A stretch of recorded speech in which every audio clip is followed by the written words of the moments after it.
All right, guys, so we got to talk about the continuation of this ongoing beef slash rivalry between Elon Musk and President Trump, in which President Trump recently at a rally came out and called Elon Musk a BS artist, saying that Elon Musk told Trump that he in fact voted for Trump, even though Elon Musk said that he's never voted Republican before, and that this year in 2024 will be the first time ever he votes Republican. Now, Trump is saying, no, that's not what you told me.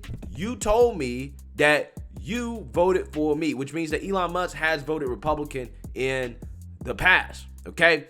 Now, this comes as Elon Musk and his deal with Twitter looks to be on life support, as Elon Musk is trying to pull out, right? He's trying to pull out for the first time ever in his life, right? It's just a joke, guys. He's trying to pull out of this Twitter deal because I think he feels that Twitter is a fraudulent company and that paying $44 billion for Twitter is definitely overpaying, considering how that company allegedly is filled with bots, and the workforce, the employees at Twitter don't seem to align with the type of culture that Elon Musk would want, right? It's probably too much work to actually turn around Twitter at this point, right? And I think Elon Musk is having a little bit of buyer's remorse. So in response to that, Trump is basically promoting his own platform, True Social, okay? Saying that, listen, Elon Musk is not actually going to buy Twitter. The main free speech platform that we have, the biggest competitor to Twitter, is True Social, right? So Trump is kind of attacking Elon Musk and using this as an opportunity to promote his own platform, right? In which Trump didn't really start using his own platform until Elon Musk came out and said he wanted to purchase Twitter, in which at that point Trump said, all right, well, if Elon Musk turns Twitter into a free speech platform, then it's over for True Social, right? So ever since then, Trump has been trumping, right, his own platform, okay? That is what he's been doing, okay? And that is what has led to this alleged or apparent beef between Elon Musk and Trump that I think a lot of people don't like, right? Because people see it as friendly fire, right? See it as people that should be on the same side of the aisle, that should be on the same team, going at each other and attacking each other. But here's the thing, man. Nobody should be surprised by this, because Elon Musk had low-key been taking shots at President Trump. Or put it this way, he had been saying things that I know probably got under Trump's skin. Like, for example, saying that he would vote for Ron DeSantis, right? He would support Ron DeSantis. Listen, Elon Musk has a large cult-like following, okay? I mean, he had that before he even got into the political arena. I mean, the guy was solely responsible for probably one of the biggest pump and dumps in history with Dogecoin, okay? He has a large following, and somebody like him that is basically a moderate coming out and saying, well, I would vote for Ron DeSantis, I'm pretty sure Trump didn't like that, right? I'm pretty sure Trump saw that as a subliminal shot at him, saying that, well, I wouldn't vote for Trump, right? I wouldn't support Trump in 2024. I would support the guy that's the biggest threat in the Republican Party to Trump, right? DeSantis. Again, if anybody understands Trump's personality even just a little bit, should not be surprised that Trump is now saying the things he's saying about Elon Musk, considering some of the things that Elon Musk has said in the past, not just including that, but also kind of making fun of True Social and True Social's name and stuff like that. Yeah, again, nobody should be surprised by what's going on here. At the end of the day, these guys are business competitors, okay? And Elon Musk's attempt to buy Twitter and make it a free speech platform is an existential threat to Trump's baby, right? Which is truth, right? I mean, again, if Elon Musk successfully buys Twitter and makes it a free speech platform, is over for Trump, right? Not only is it over for Trump in regards to, True Social, it's over for all these other platforms that are trying to be free speech versions of Twitter, okay? And I think that Trump understands that. Again, so nobody should be surprised to see that Trump is coming out here and attacking Elon Musk in an attempt to promote his own platform. At the end of the day, it is what it is, right? It really is. So that being said, Trump says that Elon Musk told him that he voted for him.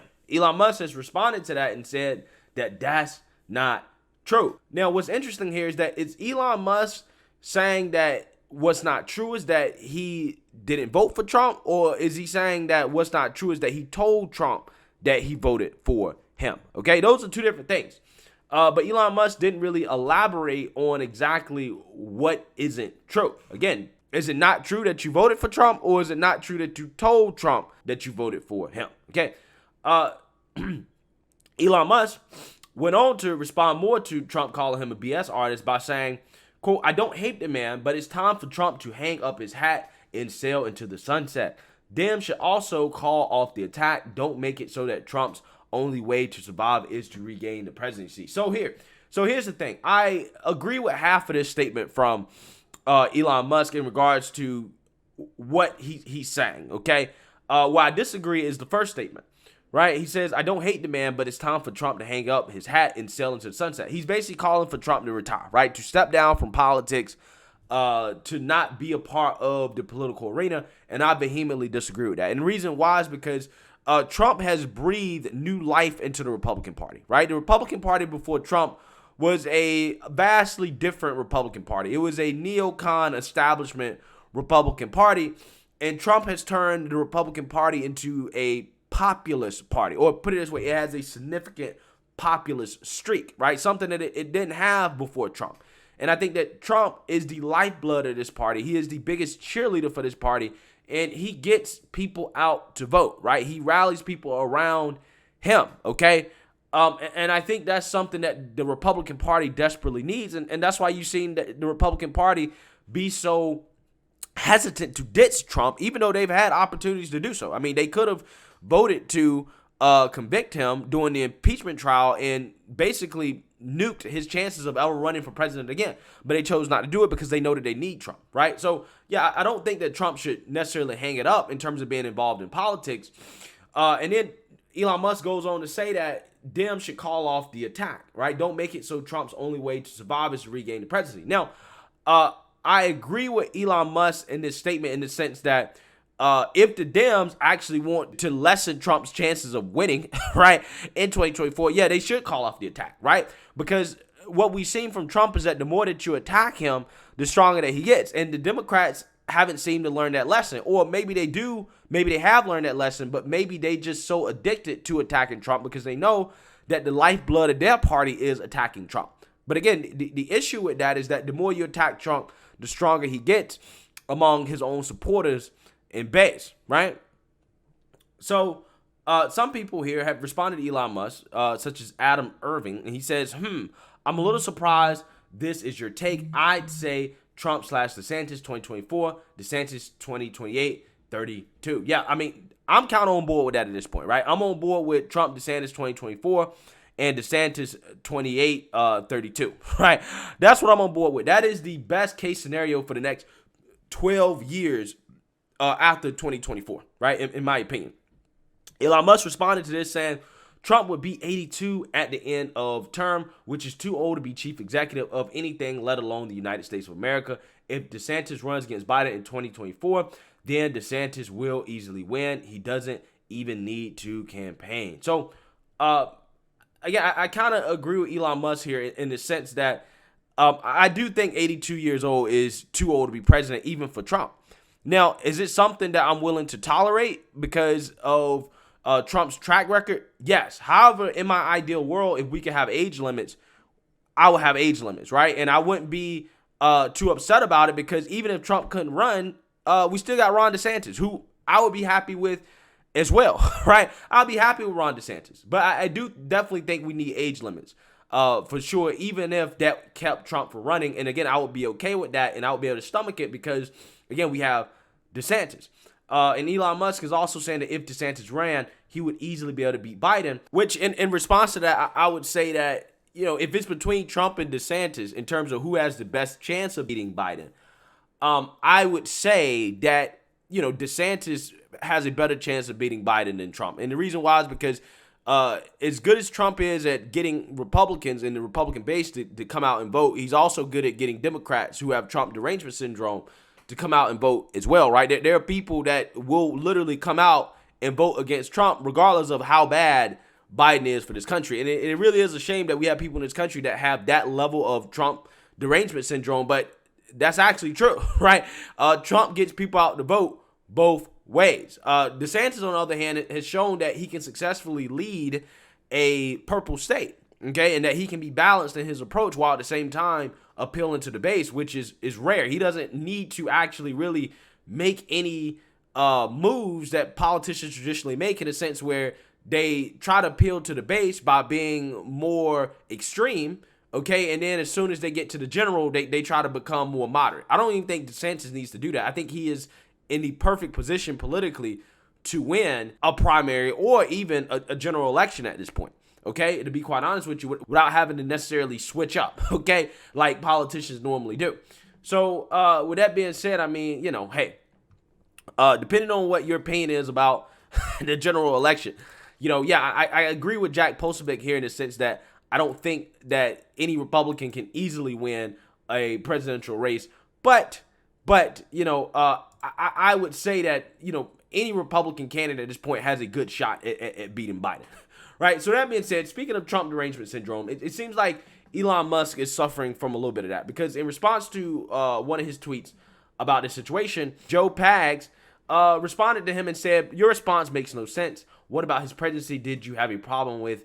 Energy independence, lower regulations, lower taxes, ISIS obliterated, XL pipeline being constructed, Russia pipeline stopped, border under control. What on policy did you have an issue with?" Elon Musk's response to that is, "Yeah, but too much drama. Do you really want a bull in a China shop situation every single day? Also, I think the legal maximum age for start of presidential term should be 69. I wonder why it's 69, right? I wonder why it's 69. Why not 70? Why not 78? Why not the retirement age? Isn't the retirement age like 64 or something like that? 65? Right? This man said 69. But Elon Musk's response here, you know, it leaves more to be desired, because it does indicate that he has some level of Trump derangement syndrome, in the sense that, you know, he's more worried about Trump's rhetoric and the things he says and, you know, mean tweets than he's worried about the actual policy, right? Me personally, I can tolerate the mean tweets and the things that Trump says that, you know, occasionally, you know, I don't necessarily agree with, but I can tolerate it because I agree with the policy. What I care most about is the results. Now, if he didn't have the results along with the rhetoric, then yeah, that would be a major problem. But Trump actually has the results. So, you know, I can overlook the rhetoric, right? And also on top of that, Trump being so divisive, a lot of the divisiveness and controversy that comes with Trump is actually just manufactured by the mainstream liberal media, right? Like they make the things he says to be more divisive and controversial than it actually is. And the reason why they do that is because they're trying to get clicks, they're trying to get ratings, they're trying to get money, right? So how divisive Trump actually is, I don't think he's as divisive as people make him out to be. I think he's divisive because that's how the mainstream liberal media has portrayed him, right? And it seems like Musk is falling for a little bit of that, in the sense that, you know, he's more worried about, you know, the things that Trump says, right? A bull in a China shop situation, rather than the actual policies that have been successful under Trump. Trump has a proven track record, unlike, you know, Ron DeSantis, in regards to running this country. So with that being said, I got a feeling that this beef between Elon Musk and Trump will continue, and we will definitely see where this goes. But, you know, it is what it is. They're rivals at this point when it comes to business, and this is something that should be expected, right? If anybody understands Trump just a little bit. Let me know what you guys think. Make sure you like, comment, and subscribe. Most importantly, share a Black conservative perspective. Peace.